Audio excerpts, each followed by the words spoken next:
노아는 방주에서 나와서 350년을 더 살다가 죽습니다.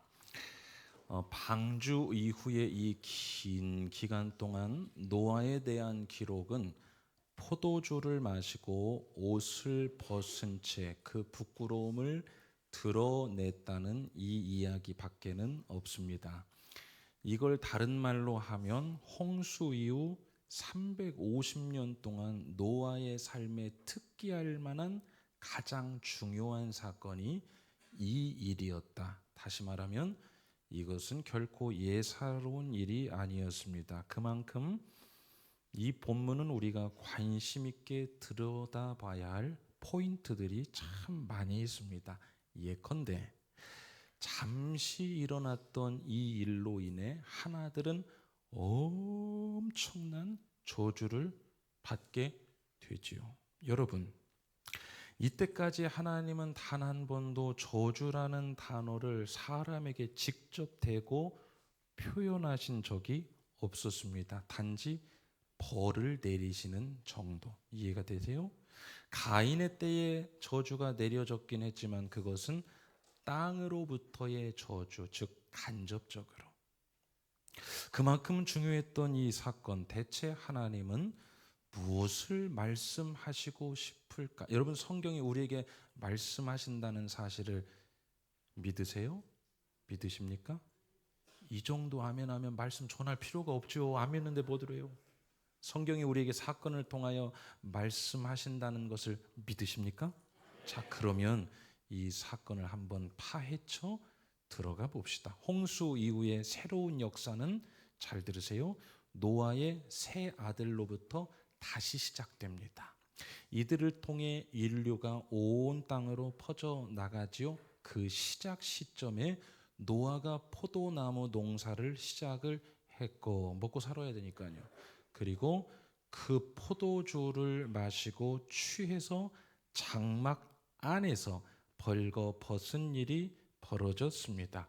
자, 여러 가지 성경을 보는 방법들이 있어요. 자, 표현법 하나가 나오는데 히브리어 원어를 살펴보다 보면 여기에 쓰여 있는 표현법은 연속법입니다. 우리도 여러분 우리말에 이거 있죠. 강조법, 무슨 연속법으로 이게 쓰였어요. 이것은 뭐냐면 어떤 동작이 끊임없이 이어지고 있었다는 것을 강조할 때 쓰는 표현, 그게 연속법입니다. 즉 노아가 술을 마시고 취하고 벌거벗고 잠을 잤다. 이게 구분된 동작이 아니라 한 동작처럼 쭉 이어지는 그런 느낌으로 쓰기 위해서 쓴 것이 바로 이 연속법입니다. 이 말은 관찰하는 자의 눈에 오늘 노아의 행위가 크게 느껴졌던 것. 2부에는 이 정도 설명하면 이해하는 느낌을 이렇게 하셨는데 이해가 되세요? 이런 표현. 영화를 2시간짜리를 봤는데 야, 순간 지나간 것 같아. 20분 지난 것 같아. 이해되십니까? 이렇게 연속으로 눈뜰 신경을 다른 데 돌릴 사이가 없어요. 쫙 한순간 한 호흡으로 쫙. 우리가 좋은 책을 만나면 이런 표현하죠. 한 호흡에 다 읽었습니다. 이렇게 연속해서 일순간에 지나가는 장면처럼 눈을 뗄 수 없을 만한 그러한 노아의 모습, 이 관찰자의 연속법의 표현. 그 말은 더 쉽게 말하면 이런 거죠. 의외네 노아. 야, 충격이다, 실망이다. 노아가 그랬어? 이런 일이 일어났어? 이런. 자, 이때 중요한 것은 22절에 함이라는 그 아들이 아버지의 그 부끄러운 모습을 보고, 하체를 보고 밖으로 나갑니다. 그리고 그의 두 형제에게 알립니다. 두 형제란 밖에 있던 셈과 야벳을 말하지요. 자, 그러자 이 말을 전해 들은 셈과 야벳은 이렇게 합니다. 23절에 옷을 가져다가, 당시 이 옷은 겉옷이었을 가능성이 높고 당시의 겉옷은 긴 보자기처럼 생겼어요. 그것을 어깨에 메고 조심스럽게 뒷걸음질쳐, 자기가 잘못한 것도 아닌데 뒷걸음질쳐. 우리는 여러분 설명 안 해도 알죠. 왜 뒷걸음질 쳤을까? 그렇죠? 뒷걸음질 쳐서 노아의 하체를 덮어 줍니다. 아버지의 얼굴 쪽으로가 아니라 돌이켜서. 아버지의 부끄러움을 보지 않기 위해서. 자, 이 짧은 두 구절의 행동 때문에 후대까지 이어질 엄청난 저주와 엄청난 축복이 그들에게 임합니다. 노아는 예언적 선포를 했고 하나님은 그대로 축복과 저주가 임하게 하셨다. 그 이후에 우리가 민족을 통해서 확인할 수가 있죠. 무엇이 이렇게 심한 저주를 가져오게 했을까? 이것은 매우 중차대한 문제이기에 제가 지난번에도 이 똑같은 본문으로 설교한 것을 기억하실 겁니다. 그때는 이 부분에 집중했습니다. 이들이 어떠한 내적, 심적 동인에서 이 일을 했을까? 이게 지난번에 포인트, 관심을 맞췄던 거고, 오늘은 또 입체적으로 다른 면을 한번 보려고 합니다. 뭐냐 하면 여러분 함의 행동을 한번 보십시다. 함은 자기 아버지의 벌거벗은 하체를 보고 밖으로 나가서 그 두 형제에게 단지 알림에 이 표현밖에 없어요. 나가서 두 형제에게 그래요. 그저 알렸습니다. 알린 것뿐이에요. 그러나 여러분 우리가 대화할 때 보면 뉘앙스라는 말을 아시죠? 뉘앙스. 우리는 말 안에 얼마든지 뉘앙스를 담아서 표현할 수가 있습니다. 잘하네. 잘하네. 이해가 되십니까? 이해가 되십니까? 뉘앙스를 담아서 표현할 수가 있어요. 여기에 이 알리다 단어에는 이러한 뜻이 포함되어 있습니다. 누설하다, 배반하다. 함이 알림에 한 그 동사는 아마 이쪽에 더 가깝지 않았을까? 아니, 확실히 이쪽에 더 가까웠을 겁니다. 왜요? 이후에 저주받은 것을 보면 누설하고, 아버지가 부끄러운 흉을 누설하고, 배반. 그 아버지가 여러분 자녀들이 참 가슴 아픈 게 그거죠. 자녀는 모든 거, 부모는 모든 것을 다 덮어줬어요. 그런데 자녀들은 이제 조금 정신을 차리면 엄마, 아빠 이렇게 하시냐고. 아버지의 수치스러운 모습이었지 않습니까? 여러분 사람이 참 이상한 게 어쩌면 죄된 인간의 당연한 모습인데 사람이 자신의 수치는 감추려 하고 타인의 수치는 어떻게 하려고 하죠? 누설하려고 합니다. 그러면 그 타인이 또 자신이 되면 그 사람은 또 자신의 수치는 감추려 하고 타인의 수치는 또 누설하려 하는 것. 노아의 수치를 이 함이라는 아들이 알렸다고 했는데 죄된 인간의 심리를 전제해서 말한다면 이것은 알리는 목적보다는 그 이상의 목적이 있었다고 봅니다. 이런 것. 여러분 오늘 우리가 대화할 때 이런 거죠. 저 사람이 그랬대. 저 집안이 그랬대. 이게 여러분 정말로 궁금해하는 사람에게 뭔가를 궁금함을 해결해 주려고 할 때 저 사람이 저랬대라고 하는 경우가 많습니까? 아니면 뭔가 흠집 내기 위해서, 아니면 대화하는 소재거리. 누가 그러시더라고요. 교회 밖에 나가면 대화하는 소재거리에 남 험담하는 재료가 없으면 맛없어서 대화 못한다고. 여러분 맞습니까? 남의 흉에 관한 이야기. 사람이 여러분 그렇습니다. 자, 여기까지 이해가 되셨죠? 좋습니다. 여기에 대한 엄청난 저주가 임해요. 함이 뭘 그렇게 잘못했습니까? 막 큰 죄를 중죄를 졌어요? 아버지를 막 뭐 해했습니까? 그런데 이 한 행동에 대하여 오늘 엄청난 저주가 임합니다. 뭐냐? 하나님이 경고하시기 위함이었습니다. 언제? 새 아들을 통하여 온 인류의 자손들이 퍼져나기 전에 차제에 이때 경고하는 메시지가 아니었을까? 너희들 그렇게 살면 복 못 받는다 이 말이에요. 너희들 그렇게 살면 복 못 받는다. 여러분 함이 이거 말고 뭐 잘못한 게 있어요? 뭐 저주받을 만한 게 뭐가 있습니까? 그런데 그에게는 복이 임하지 않아요. 하나님이 말씀하고 싶었던 것이 그게 아닐까 싶어요. 화와 복 중에 이 복, 함같이 저렇게 사냐? 복 그렇게 해서는 임하지 않는다. 여러분 한번 솔직히 생각해 봅시다. 이 사건의 원인 제공자는 누구예요? 물 먹을 동안 빨리 생각해 보세요. 목소리가 여러분 조금 갈라지는 거 오늘 양해하고 잘 좀 들어주시기 바랍니다. 예. 원인 제공자 누굽니까? 노아지요. 그런데 노아는 가만히 두고, 하나님이 노아는 건들지 않아요. 노아는 가만히 두고, 이 오늘 성경도 노아에 대해서는 잘 다루지 않아요. 노아는 가만히 두고 그 사건을 대하는 함에 대해 이야기하고 있어요. 잘 들어보세요. 여러분, 사람은 늘 사안에 관심합니다. 그 사람의 관심이야. 그 사람이 어떻게, 그 일이 어떻게 그렇게. 그러나 여러분, 하나님은 그 사안과 그 사람을 대하는 우리의 마음에 관심이 있어요. 여러분, 노아에 대해서 한번 봅시다. 노아는 벌거벗었습니다. 벌거벗었다는 것은 성경에서 기본적으로 수치를 의미합니다. 수치스럽다. 아담이 범죄한 후에 하나님 앞에 나아갔습니다. 그때 처음으로 자신이 벌거벗었음을, 아니 다 벌거벗고 다닐 때는 멀쩡하게 잘 다니다가 언제 확인을 했어요? 죄를 짓고 나온 후에 처음으로 자신이 벌거벗었음을 깨달았습니다. 이에 대해 성경은 말합니다. 그가 부끄러워했다. 자, 창세기 3장 10절 시작. 이르되 내가 동산에서 하나님의 소리를 듣고 내가 벗었으므로 두려워하여 숨었나이다. 자, 벗었다는 것은 인간이 죄를 지었다는 다른 표현이에요. 죄를 지은 인간은 그때부터 지금까지 언제나 두 가지 감정을 가지고 살아갑니다. 하나는 부끄러움, 하나는 두려움. 여러분, 두려움의 근원이 어디서 옵니까? 인간의 죄에서입니다.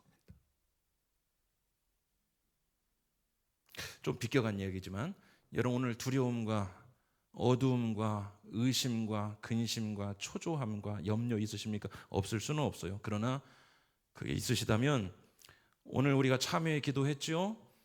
죄의 사함을 받았습니다. 아멘이십니까? 그리고 깨끗한 마음에, 기경된 잘 정리된 마음에 오늘 하나님의 생명의 말씀을 받을 때 베드로가요, 주님과 시선이 마주칠 때는 바다 위에 물결이 보이지 않아서 두려워하지 않았습니다. 그런데 시선이 뺏기고 물을 바라보자 두려워하였고, 두려워하자 두려움 속으로 함몰됩니다. 오늘 여러분, 두려움과 염려와 초조, 불안, 걱정, 좌절 있으십니까? 오늘 하나님 앞에서 그 사안이 문제가 아니라 하나님 앞에서 우리 죄의 문제에 대하여 다시 한번 자리매김하시고 하나님과 시선을 맞출 때 여러분 안에 있는 근본적인 이 두려움의 문제가 사라지게 되시기를 주님의 이름으로 간절히 축원합니다. 자, 그래서 죄를 지은 인간은 그때부터 지금까지 이 두 가지 감정, 부끄러움과 두려움. 죄를 지은 사람은 늘 어떻게 해요? 이 마음, 원죄 인간에 다 있습니다. 자, 중요한 사실은 뭐냐? 노아는 뭘 입은 자였더라? 원래가요, 은혜를 입은 자였습니다. 그는 대단한 자였습니다. 아니, 이 홍수로 대심판을 할 때 왜 노아를 선택했을까? 그냥 하나님은 아무나 사용하지 않으세요. 노아를 부르셨다는 것, 그는 은혜를 입은 자였습니다. 그리고 그는 대단한 자였는데 그러한 노아가 오늘 어떻게 이런 부끄러움과 수치스러운 모습으로 이럴 수 있느냐, 이거요. 성경을 읽을 때 우리가 잘 이해되지 않는 부분이 이겁니다. 그러나 여러분, 저는 이렇게 생각해요. 노아의 오늘 이런 벌거벗은 모습 하나도 이상하지 않다. 왜일까요? 모두가 죄인이기 때문에.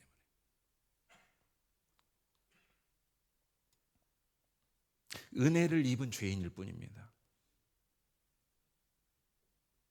여러분, 은혜 받았다고 다시 죄 안 짓습니까? 아니요. 은혜 받고 또 죄 짓고 또 은혜 입고 또 죄 짓고. 그래서 사도 바울 선생님께서는 오호라 나는 곤고한 사람이로다.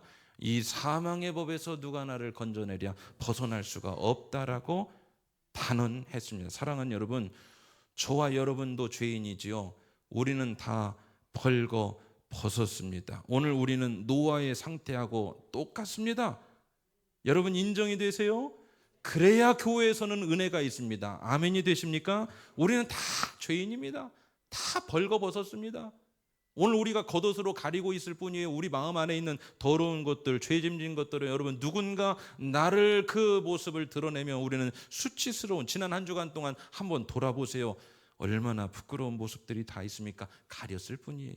자, 그러면 하나님은 이러한 노아의 상태, 이런 상태, 노아, 이 사람에 대한 하나님의 마음은 무엇이었을까? 여러분 잘 보세요. 이것을 보는 게 매우 중요합니다. 오늘 저주는 어떤 사람에게 임했고 축복은 어떤 사람에게 임했냐? 노아를 바라보는 하나님의 마음으로 그를 대한 사람에게는 축복을, 노아를 바라보는 하나님의 마음과 반대로 대한 사람은 저주가 임했습니다. 자, 하나님의 마음은 무엇이었을까? 보기를 드릴게요. 저 노아 어떻게 그냥 확 해버리고 싶었을까? 아니요. 참 저 실망이다. 이제 너하고는 상종 못하겠다. 이거였을까요? 아니요. 오늘 노아의 이러한 모습에 대한 하나님의 마음은 어땠을까? 정답을 멀지 않은 곳에서 찾게 되었습니다. 그것은 아담과 하와가 얼마 전 지었던 범죄의 장, 창세기 3장으로 되돌아가죠. 아담과 하와가 범죄를 했습니다. 어떻게 범죄 지었습니까? 죄를 저질렀어요. 그거 하나 하지 말라고 했어요. 그렇죠? 그거 딱 하나 하지 말라고. 그랬더니 그 딱 하나를 아주 단호하게 명을 어겼습니다. 죄를 지었어요. 죄 지으니까 아까도 설명했던 것처럼 뭐가 인식되었죠? 자기의 벌거벗음이 인식되었습니다. 부끄럽잖아요. 그래서 아담과 하와가 어떻게 합니까? 숨습니다. 자, 이때 똑같아요. 벌거벗었습니다. 그렇죠? 부끄러워요. 그래서 숨었어요. 이 상황에 대해 하나님이 어떻게 그 아담과 하와를 대해 주셨을까? 창세기 3장 21절 시작. 여호와 하나님이 아담과 그의 아내를 위하여 가죽옷을 지어. 하나님의 마음이 뭐였을까요? 가죽옷으로 덮어주셨어요. 여러분 그겁니다. 하나님은 덮어주셨어요. 일단 덮고 보았습니다. 부끄러움을 가려주셨습니다. 첫 죄인에 대한 하나님의 대처, 첫 죄인에 대한 하나님의 대처, 이것이 바로 오늘 죄인들에 대한, 우리 모두가 서로 간의 죄인입니다. 오늘 이것이 죄인들에 대한 우리에게 하나님이 요구하시는 기본적인 대처 방법이 아닐까, 저는 그렇게 묵상했습니다. 하나님이 그 첫 죄인에게 그렇게 대하셨다면 하나님의 형상을 입어 살아가는 우리가, 아니 하나님도, 전능하신 하나님도 죄인을 그렇게 대하셨다면 같은 죄인끼리 그 죄인에 대한 우리가 어떤 마음을 기본적으로 가지고 살아야 하는 모범 답안이 아닐까 싶습니다. 여러분은 어떻게 생각하세요? 오늘 노아의 수치를 발견한 함은 그러면 어떻게 했어야 옳았을까? 역사에 가정은 없지만 그가 받은 저주는 너무 커서 좀 되돌렸으면 좋겠지만 시간은 되돌아가지 않습니다. 함이 어떻게 했어야 옳았을까요? 덮어줘야 했지요. 하나님의 마음을 실천해야 했죠. 하나님이 앞에서 했던 것을 본인도 좀 따라 했어야 했죠. 눈치가 있었으면 그것에 대하여 비슷하게 했어야 했죠. 여러분, 원인 제공자가 노아였다고 이제 더 이상 말할 수 없습니다. 오늘 우리를 화나게 하는 그 사람이 원인 제공자라고 우리가, 물론 인간은 감정을 가지고 있기 때문에 지정의가 있죠. 그래서 그런 마음이 안 들 수는 없어요. 그러나 그 원류를 우리가 한번 바꿔보자 이거예요. 원인 제공자는 노아였다. 이 문제가 터지게 된 것은 노아였다. 원인 제공자가 노아였다고 이제는 더 이상 말할 수가 없습니다. 왜냐하면 원인 제공자가 노아였다고 이러한 마음가짐으로 우리가 계속해서 살아가면 죄를 짓고 살아가는 원인 제공자인 나를 하나님도 끝까지 물고 늘어져야 합니다.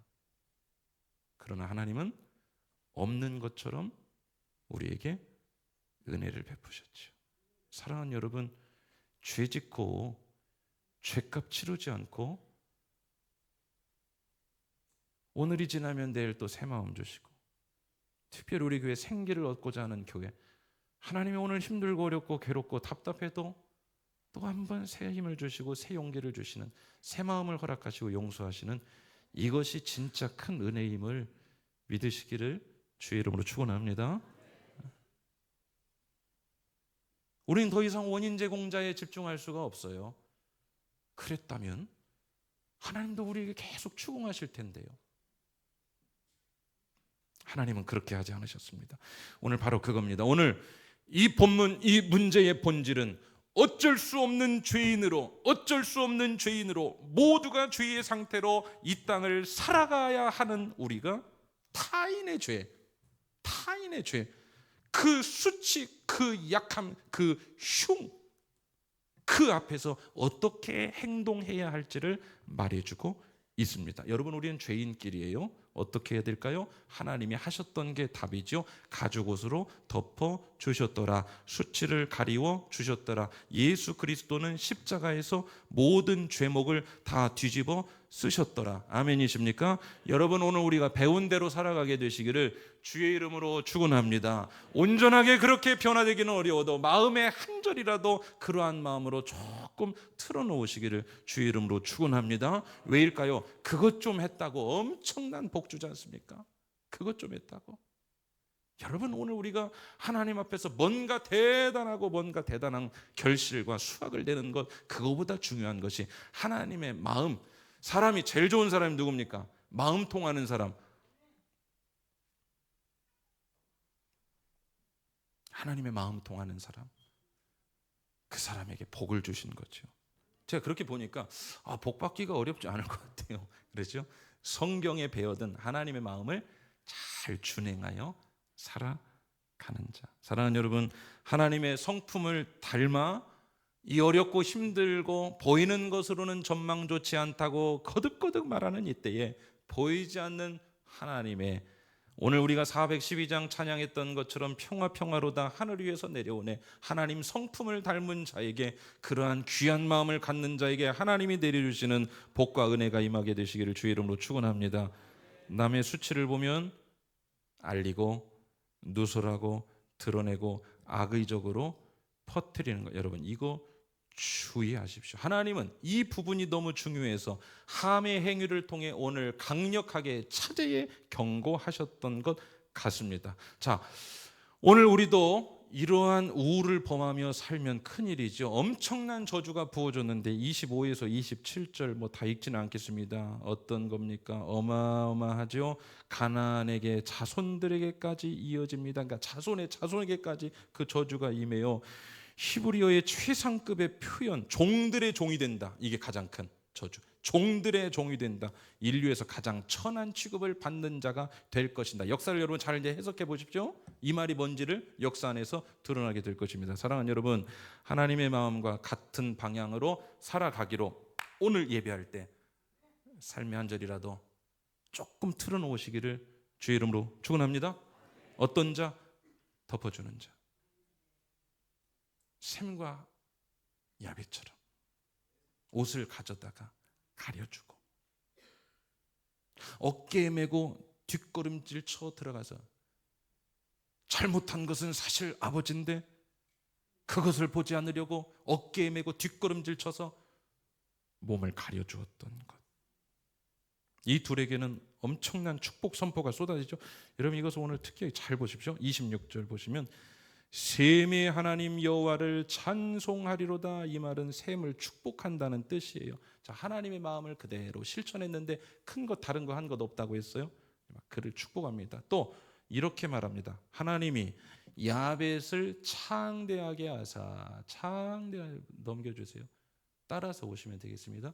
야벳을 창대케 한다는 것은 어떤 의미가 들어있냐? 세상적 번창을 말합니다.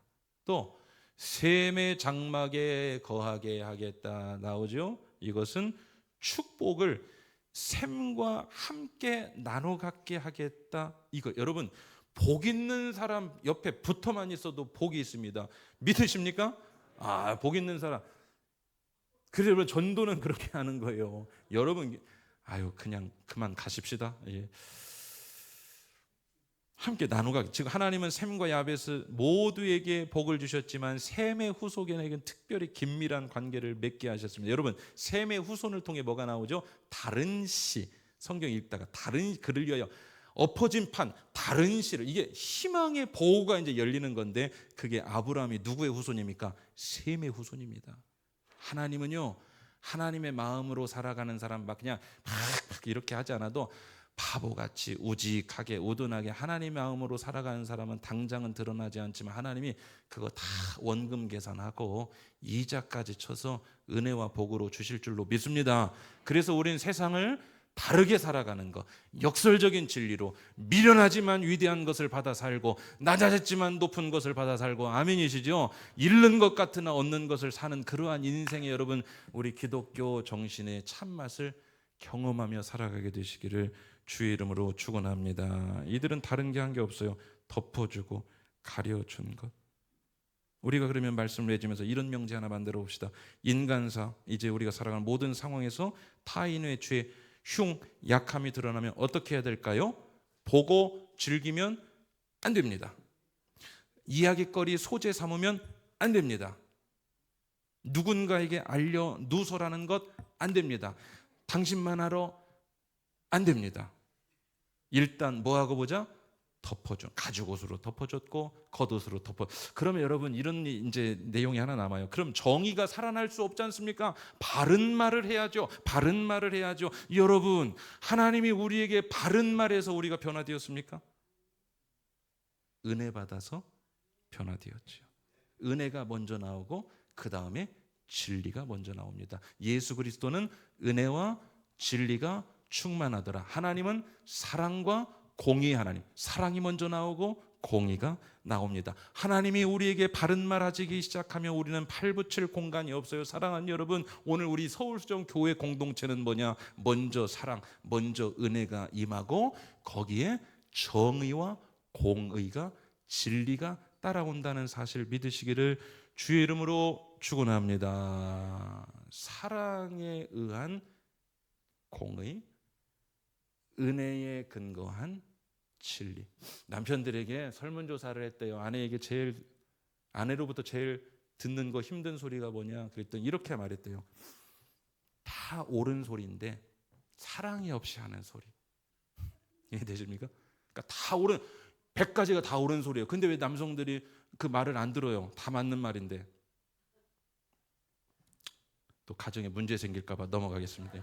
주님이 십자가에 죽으시고 일단 값 지불하신 후에 우리에게 그 은혜 가운데로 초청하셨지. 예수님이 십자가에서 값 지불하시기 전에 야, 너 이리 와봐, 계약서 약정서 쓰자, 이행각서 먼저 쓰고 내가 십자가에 죽겠다, 이러지 않으셨습니다. 여러분, 오늘 우리가 잘 덮어주시고 내 안에서 누군가를 생각할 때 올라오는 마음에 감정이 있다 하더라도 여기서 우리가 자유로울 사람은 없습니다. 사람은 노아 시대부터 그렇게 살아왔습니다. 그러나 그렇게 살면 남을 것이 하나도 없습니다. 정말로 말씀 맺겠습니다. 셈과 함과 야벳 모두가 오늘 다 같은 장면을 보았습니다. 거기서 덮는다는 것은 은혜였습니다. 셈과 야벳은 먼저 은혜 입은 자라는 어떤 자각이나 인식이 있었기 때문에 가능했을 것입니다. 아버지로부터 받은 은혜, 아버지가 믿는 하나님으로부터 받은 은혜, 자신들도 그 은혜 입은 자라는 의식 가운데 어쩌면 그 은혜의 표현으로 아버지를 덮어 주었을지 모릅니다. 여러분, 그래서 은혜 많이 받으셔야 돼요. 사랑하는 여러분, 우리는 은혜 받았습니다. 우리 마지막으로 한 번만 여러분 동의가 되시면 아멘 해주시죠. 여러분, 우리는 은혜를 많이 받았습니다. 정말 많이 받았어요. 그 은혜를 받았다는 것은 그 사람의 허물을 하나님이 내 허물을 덮어주셨다는 다른 표현입니다.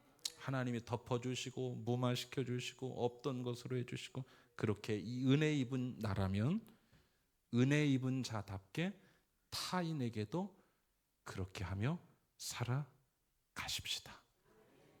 함처럼 은혜 망각하면 재미없습니다. 좋을 것 없습니다.